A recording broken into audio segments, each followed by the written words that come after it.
Hello बच्चों, गृह विज्ञान विषय में आज का टॉपिक है बजट। बजट का अर्थ होता है किसी परिवार द्वारा एक निश्चित समय में किए गए आय व्यय के विस्तृत वर्णन करना।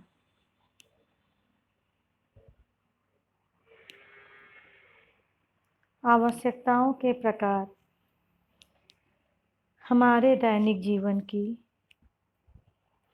3 प्रकार की आवश्यकताएं होती हैं। पहला, अनिवार्य आवश्यकता। भोजन, वस्त्र एवं निवास के अतिरिक्त शादी, विवाह, श्राद्ध, अतिथि आदि इसी श्रेणी में आवश्यकताएं आती हैं। दूसरी, आरामदायक आवश्यकताएं। इन आवश्यकताओं के बिना जीवन की हानि तो नहीं होती, परंतु ये मानव को अधिकतम संतुष्टि देती हैं और उनकी कार्य क्षमता बढ़ाती हैं, जैसे रेडियो, हीटर, विद्युत पंखे आदि वस्तुएं। तीसरी आवश्यकता है विलासिता संबंधी आवश्यकताएं। इन आवश्यकताओं से मानसिक संतुष्टि मिलती है, पर इनके न मिलने से कोई हानि नहीं होती, जैसे सिनेमा, श्रृंगार प्रसाधन, बहुमूल्य वस्त्र आदि। आर्थिक स्तर के अनुसार ये आवश्यकताएं बदलती रहती हैं। जैसे एक डॉक्टर के लिए रोगी को शीघ्र देखने जाने के लिए कार आवश्यक है, परंतु एक अध्यापक के लिए यह आरामदायक आवश्यकता होगी। व्यय। खर्च की गई धनराशि व्यय कहलाती है। मनुष्य अपना पूरा धन सबसे पहले मूलभूत आवश्यकताओं को पूरा करने में व्यय करता है। मूलभूत आवश्यकताएं हमारी 3 प्रकार की होती हैं: भोजन, वस्त्र, मकान। सबसे पहले इन आवश्यकताओं की पूर्ति करने के बाद व्यक्ति अन्य मदों पर अपना धन व्यय करता है। व्यय के प्रकार।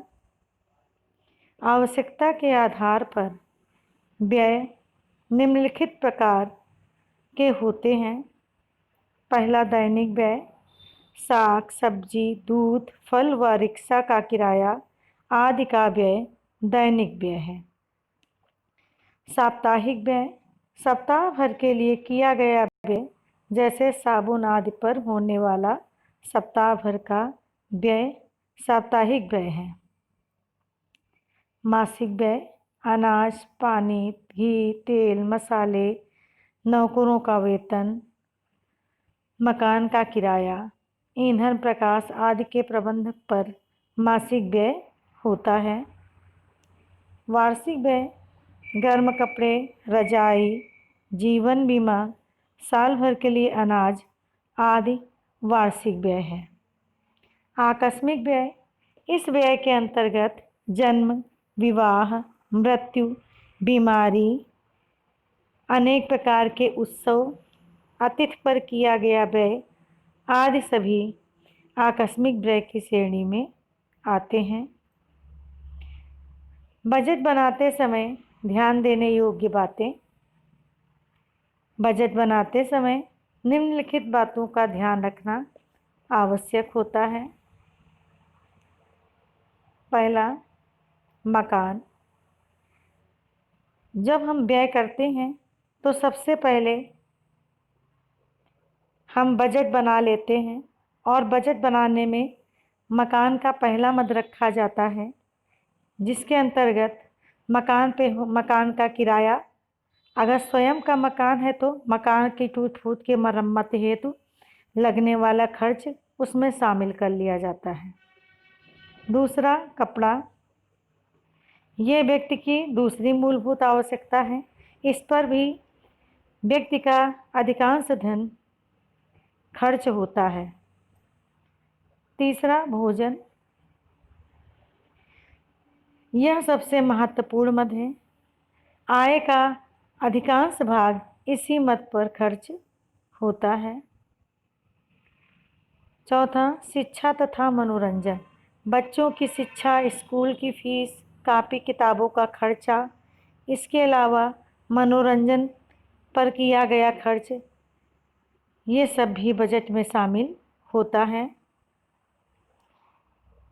प्रकाश तथा ईंधन, बिजली का बिल, गैस सिलेंडर का खर्चा, ये सब इस श्रेणी में आता है। फिर इन सभी खर्चों को करने के बाद कुछ धनराशि बचत के रूप में भी बचाई जाती है, ताकि भविष्य में आने वाले आकस्मिक संकटों का आसानी से सामना किया जा सके।